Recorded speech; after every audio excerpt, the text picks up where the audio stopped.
Olá, gente, tudo bem com vocês? Quarentena, 7h35 da manhã. Como eu tenho que sempre falar um pouco da minha realidade, né?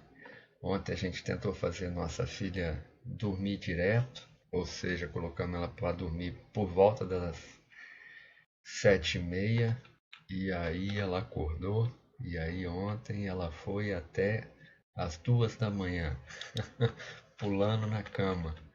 Então, foi difícil acordar, então por isso que eu estou fazendo esse vídeo às 7h36. Bom, e que vídeo é esse que eu estou fazendo? No fórum a gente teve algumas discussões interessantes sobre por uma invenção ética dos direitos humanos, né? A gente teve algumas questões interessantes que foram colocadas e eu acho que vale a pena a gente retomar alguns pontos, principalmente por causa da época que a gente está vivendo de quarentena, né? E aí eu fiz aqui um slide, né? E aí eu vou, então assim, o estudo surgiu, eu tentei sintetizar em 3 aspectos que surgiram a respeito, né, da nossa discussão sobre os direitos humanos, ou a invenção ética dos direitos humanos. Eu vou tentar responder primeiro por isso daqui, né? E qual a relação entre Estado e direitos humanos? E como fica a questão da tutela? É... Bom, gente, como eu falei para vocês, essa noção é, que a gente tem, que é uma noção brasileira, né? Que os direitos humanos é coisa da esquerda, é coisa, até que fala, né? Direitos humanos é coisa do PT, e que a gente ainda tem aquela frase, é direito dos homens, né? Direitos humanos é direito dos homens, é uma aberração brasileira, porque quando a gente estuda história do direito ou filosofia do direito, essa dimensão mais política, a gente vê, e eu acho que no texto que a gente estudou também fala disso, a gente vê como a criação da noção de direitos humanos, especificamente a noção de direitos humanos, se dá dentro de um contexto pós-Segunda Guerra, né? E foi criado por estados democráticos e estados democráticos liberais capitalistas. Então, quem que capitaneou essa história? Estados Unidos, por exemplo, né? Ah, mas tinha a União Soviética, mas nunca foi algo comunista ou mesmo socialista, né? Então, assim, o que eu estou querendo dizer? Que dentro de uma constituição de um Estado democrático é necessário a noção de direitos humanos. Para eu ser um empresário, para eu ser um capitalista que acredita no liberalismo, na liberdade econômica, no livre mercado, eu preciso da noção de direitos humanos. Por quê? Porque eu preciso ter respeitado a minha humanidade. Eu preciso ter meus bens. Eu preciso que ninguém se aproprie desses bens de forma ilegal. Para isso, por exemplo, eu preciso da noção de direitos humanos. Preciso também de outras liberdades individuais privadas que também foram garantidas antes e que foram garantidas dentro de um sistema de direitos. Quais são? Liberdade de ir e vir, liberdade de palavra, liberdade de propriedade privada. Ok? Então, isso tudo são direitos que são constituídos dentro de uma democracia e dentro de um sistema é, é, capitalista liberal. Por isso que é o maior absurdo isso que a gente ouve no Brasil, falar que direitos humanos é coisa de esquerda. Não tem nada a ver. E eu vou viajar aqui com vocês. Se a gente pensa em modelos de ausência de Estado, o livre mercado, e a gente está vendo isso muito bem agora, nesse momento de pandemia, o livre mercado sempre precisa do Estado. Sempre. tá? Mesmo que o Estado seja mínimo no livre mercado, mas ele sempre precisa do Estado. Veja na pandemia como que agora a gente vê como que é necessário o Estado, né? Vamos pensar no nível do Brasil. É o Estado que vai garantir o financiamento daqueles que não têm, né, os autônomos, por exemplo, que tem um problema, uma questão com a renda. Vai ser o Estado que vai garantir. É o Estado com a sua saúde pública que vai garantir os atendimentos. Se vocês forem ver, tem muitos planos de saúde aí que já falaram que não vão atender, que vai encaminhar para o SUS. Plano de saúde, se você tem algum plano de saúde, muitas consultas eletivas de vários planos estão canceladas. Eles só vão trabalhar em urgência e olhe lá. Então, é o Estado que vai dar conta da saúde. Então, dentro de um sistema liberal, sempre precisa ter o Estado. Sempre. São nos modelos radicais da esquerda, tipo um socialismo ou um anarquismo, que a gente vê o fim do Estado. Então, no Brasil, a concepção é invertida, é uma aberração, é uma mula sem cabeça o negócio, sabe? Então, e aí, o que acontece? Dentro desse processo, dentro de um processo do Estado, então um Estado democrático liberal sempre tem essa relação com esses direitos, né? Mas que isso foi se confundindo com o uso da lei. Isso a gente estuda em ética, né? Eu falei para vocês na aula que eu dei ontem sobre a construção do Código de Ética. Quando a gente estudou o Aristóteles e o Kant, quando a gente estuda as doutrinas éticas, qual que é a ideia? A ideia é justamente que se você sabe agir eticamente, você não precisa de uma lei que vai te punir. Veja, eu falei na aula ontem, né? Se eu sei que não é ético dirigir embriagado, eu não preciso de uma lei que fale que eu não posso dirigir embriagado e que eu vou ser punido por isso, eu vou perder minha carteira. Você não precisa.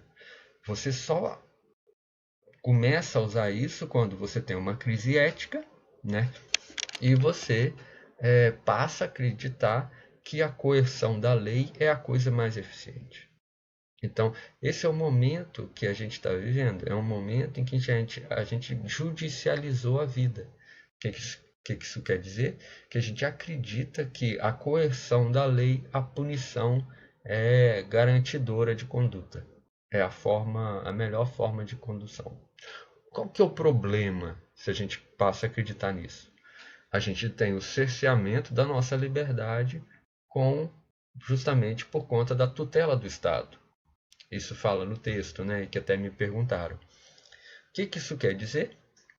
Quer dizer que quanto mais eu peço que o Estado seja mais forte, que o nosso governante exerça mais a lei, mais a gente perde nossa liberdade e mais a gente é tutelado pelo Estado.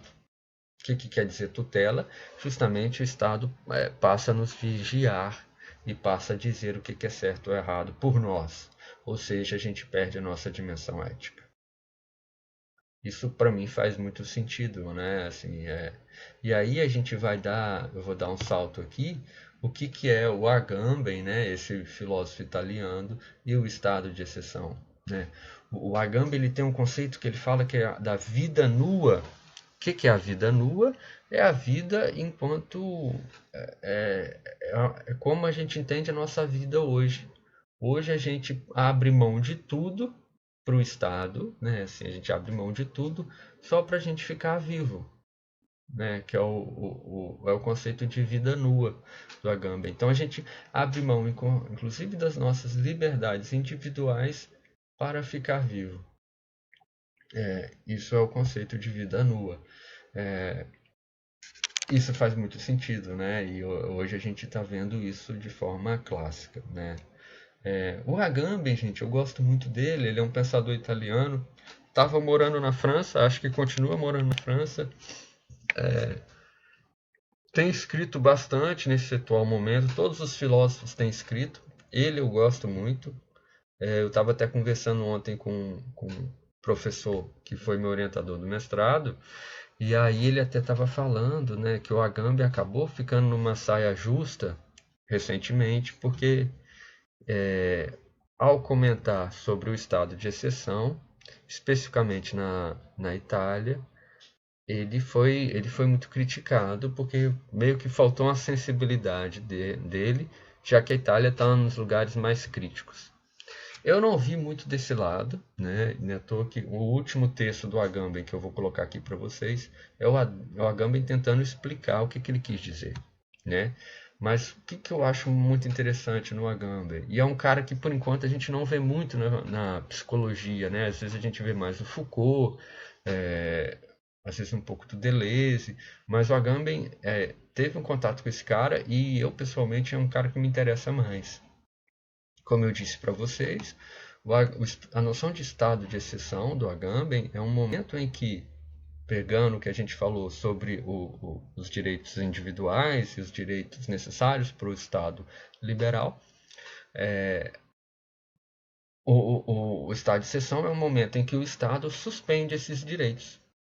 O Estado fala, olha, chegou um ponto que a gente precisa suspender os direitos para a gente tomar algumas medidas. Ou seja, o que a gente teve aqui no Brasil, que é um estado de exceção clássico? O AI-5, Ato Institucional 5. Né? Aquilo ali é um estado de exceção. A gente teve agora, né, o nosso presidente colocou, acho que é estado de pandemia, se não me engano que é o nome. Isso também é quase um estado de exceção. Você faz uma norma que suspende algumas prerrogativas. No caso ali a gente teve mais prerrogativas econômicas, né? Qual que é o lance? O Agamben mostra que o estado de exceção, então é isso que essa suspensão dos direitos, né, ele está presente dentro do Estado democrático. Então, o Estado democrático, o Estado nacional, ele precisa do estado de exceção. Ou seja, dentro do nosso Estado que a gente acredita, existe o estado de exceção, ou seja, o Estado fala, essas pessoas podem morrer. Para essas pessoas não existe o Estado de Direito, não existem direitos humanos, não existem liberdades individuais. Lucas, isso é muito radical? Não acho. Pensem na realidade brasileira. A gente sabe que tem várias pessoas, vários grupos, né, populacionais que não têm direitos humanos, que não reconhecem direito de vir, não reconhecem direito de fala. Né? Então, isso é o estado de exceção. São pessoas que o Estado fala, para esses daqui, esses podem morrer, esses são morríveis. E por que são morríveis? Aí eu vou para a nossa primeira pergunta, né? São morríveis justamente porque são inumanos, né? O conceito de inumano, eu vi que vocês falaram muito sobre isso, eu acho que vocês gostaram, né? O conceito de inumano no nosso texto foi citado pelo Badiou, filósofo francês também, né? Que é justamente essa noção que para a gente criar, dentro da história, para a gente criar o humano, a gente precisou do inumano. Ou seja, a gente passa ao longo da história sabendo aquilo que a gente não quer se parecer. Por exemplo, louco. O louco não faz uso da razão, ele então é algo que a gente não se reconhece, logo ele é um inumano, e o humano passa a não ser isso. Né? Então, se o inumano não é a norma, ou não é humano, o humano não vai ser isso que não é. Por isso que fala que é uma dupla negação. Né? E o Agamben também trabalhou o inumano, e ele trabalhou o inumano como, num livro dele, O que Resta de Auschwitz. Auschwitz, que é o campo de concentração nazista. Né? O Agamben também traz um termo que é Foucaultiano, que é também que ele trabalha muito, que é o de biopolítica, né? Que é a biopolítica, e a gente vê muito a biopolítica hoje, né, na relação da pandemia. A biopolítica são relações de poder sobre a vida, especialmente sobre a vida humana. Então, o controle o controle, né, as relações de poder, o controle estatal sobre a vida humana. Isso é que a gente entende de biopolítica. E o Agamben fala, é quando a gente para de ver o povo enquanto povo e vê enquanto população. Olha que interessante, né? A gente sai do povo e pensa população. A partir do momento que a gente começa a pensar em termos populacionais, em termos de população, a gente começa a contabilizar a vida humana e aí, querendo ou não, vai ver quem pode morrer e quem não pode morrer, né? E isso é muito claro aqui na época de pandemia, né? Vejam, quando a China, por exemplo... Não, calma, depois eu chego lá. Então, o Agamben, quando fala da que restou de Auschwitz, ele fala o efeito máximo da biopolítica, o efeito máximo do controle sobre a vida humana é o campo de concentração nazista. Que ali eles produzem, literalmente produz o inumano, que o Agamben fala que é o muçulmano, né? Que é o termo que eles dão ali para aquele que vira um morto-vivo dentro do campo de concentração. O nome que eles davam era de muçulmano. E o Agamben fala, então o inumano é isso que é o produto final da biopolítica, é isso que vira literalmente um zumbi, um morto-vivo, aquilo que a gente não reconhece enquanto humano, mas que resiste, de certa forma. Essa é a noção de inumano para o Agamben, e que está muito presente, por exemplo, na nossa realidade brasileira. Então, quando existe uma política governamental, por exemplo, que fala que a gente tem que fazer uma quarentena vertical, um isolamento vertical, ora, ou seja, falando que existe um grupo que vai ser protegido e um outro que vai trabalhar, isso é a biopolítica. Isso é o controle sobre nossa vida e falando, é óbvio, esses que vão trabalhar, esses podem morrer, esses podem correr o risco, né? Por que podem correr o risco? Porque eles são inumanos.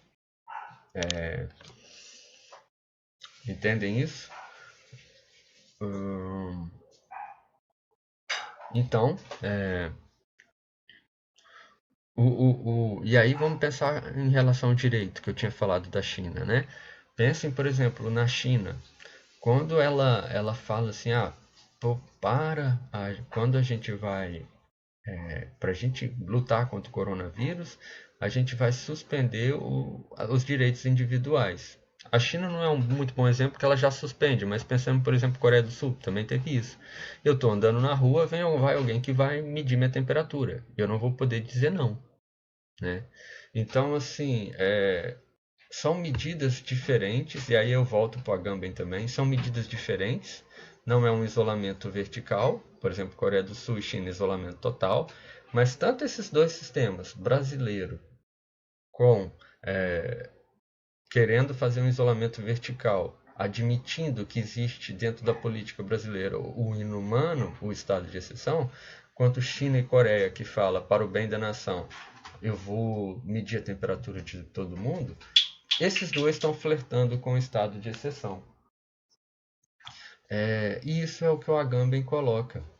Eu vou colocar aqui para vocês um texto dele, que, como eu disse para vocês, como eu estava batendo um papo ontem, o Agamben ele escreveu muito sobre o estado de exceção, e ele foi muito mal interpretado. Acharam que ele foi muito pesado com a Itália, ele enquanto um italiano, né?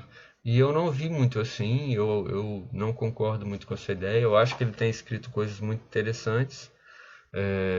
E aí, para ele, né, o que a gente está vendo é efetivamente, não só na Itália, o estado de exceção e a biopolítica acontecendo, né? E aí, ele escreveu um comentário se defendendo, é o último texto, eu vou colocar no portal para vocês. E olha que bonito que ele chama, né? Ele fala assim, eu não estou tão preocupado com o passado nem com o presente, né? Eu estou preocupado que a pandemia pode mostrar para o estado de exceção, para esse estado que está, querendo ou não, para o bem, usando de uma lógica de estado de exceção, né? Muitas vezes utilizando de novas ferramentas, como é que vai ser um futuro em que o Estado sabe como que ele pode funcionar abrindo mão de alguns direitos. Olha o que ele fala que eu acho muito legal. Vou ler. O que preocupa não é tanto o presente, ou não só ele, mas o depois. Tal como as guerras legaram à paz uma série de tecnologias nefastas, do arame farpado às centrais nucleares, não me lembrava que o arame farpado é uma tecnologia de guerra, e é mesmo, eu tinha me esquecido disso. Também é muito provável que os governos busquem continuar, mesmo depois da emergência sanitária, os experimentos que não se conseguiram realizar antes. Que as universidades e as escolas sejam fechadas e que só se dê aulas online. Que deixemos de nos encontrar e falar por razões políticas ou culturais e só troquemos mensagens digitais. Que sempre que possível as máquinas substituem qualquer humano, qualquer contágio entre seres humanos. Esse texto é muito legal, eu gostei muito, que é justamente ele abre a possibilidade de uma certa higienização das relações, né? Que é uma preocupação dele. Ele fala, será que isso não pode ser o nosso futuro? Né? E de certa forma, o que que a gente pode fazer para que não seja isso? Né? Vou colocar esse texto para vocês. A ideia foi só ter um bate-papo para a gente conversar mais um pouco sobre isso. Hoje são 3/4, a gente vai entrar agora na aula do História da Construção do Código de Ética, mas se vocês tiverem mais dúvidas também sobre essa questão do inumano, dos direitos humanos, falem também que a gente abre outra discussão, tá bom? Obrigado, tchauzinho, bom dia.